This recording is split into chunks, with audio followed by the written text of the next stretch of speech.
नमस्कार दोस्तों, बहुत बहुत स्वागत है आप सबका एक बार फिर से इस चैनल में।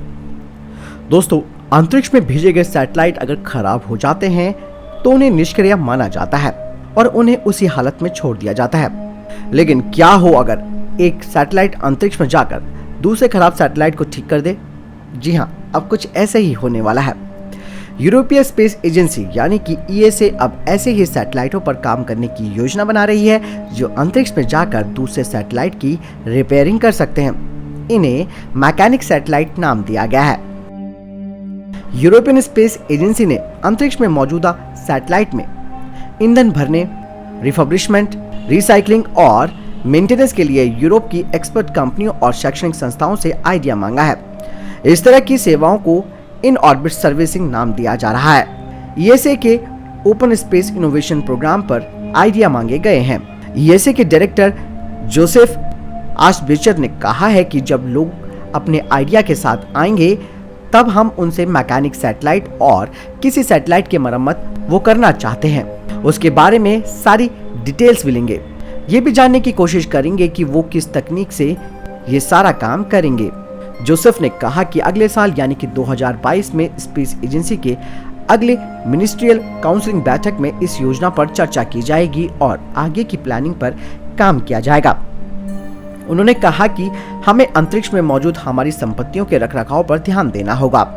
इससे पर्यावरण और पैसे दोनों की बचत होगी।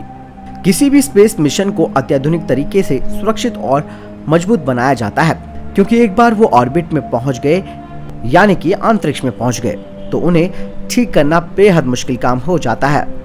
वो खराब या निष्क्रिय होने के बाद धरती पर गिरते हैं। हालांकि कई बार वायुमंडल में आने के बाद सैटेलाइट खुद जलकर खत्म हो जाते हैं।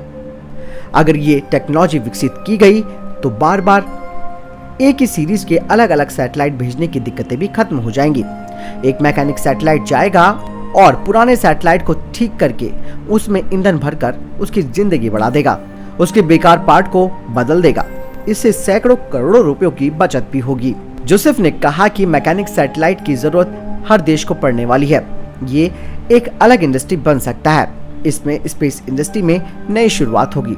हाँ, शुरुआत में जरूर थोड़े पैसे खर्च होंगे, लेकिन बाद में यही इन्वेस्टमेंट के काम आएगा। इससे भविष्य में कई स्पेस एजेंसियों के लॉन्च के पैसे, वैज्ञानिकों की मेहनत और समय की बचत होगी। उन्हें एक ही सीरीज का नया सैटेलाइट भेजने की जरूरत तब तक नहीं पड़ेगी जब तक बेहद जरूरी ना हो जाए।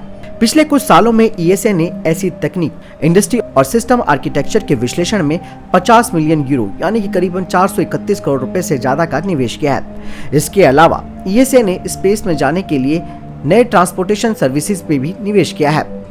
ईएसए ने कहा कि वह ऑर्बिट में मौजूद उसके सैटेलाइट्स को ठीक करने के लिए भविष्य में 100 मिलियन यूरो यानी कि करीबन 862 करोड़ रुपए से भी ज्यादा का निवेश करने की तैयारी में है।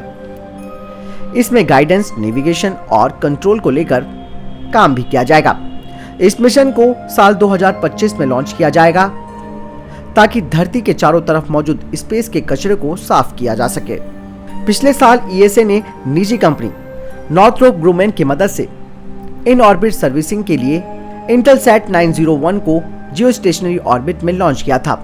इसका काम ये था कि ये यूरोपियन सैटेलाइट्स में ईंधन भरने की क्षमताओं की जांच कर सके, उनके ईंधन की जानकारी धरती पर मौजूदा बेस स्टेशनों को देना ताकि समय रहते सोलर पैनल्स और ईंधन की मात्रा को सही किया जा सके। यानी कि दोस्तों, जहां एक और जापान अंतरिक्ष से कचरा हटाने के लिए मैग्नेटिक सैटेलाइट लॉन्च करने की योजना बना रहा है, तो वहीं ईएसए पुराने सैटेलाइटों को फिर से जीवित करने के लिए मैकेनिक सैटेलाइट बना रही है। दोनों ही भविष्य की योजना है और दोनों पर ही कार्य चल रहा है। बहरहाल दोस्तों, ये वीडियो कैसा लगा आप कमेंट करके हमें अपना सुझाव दें।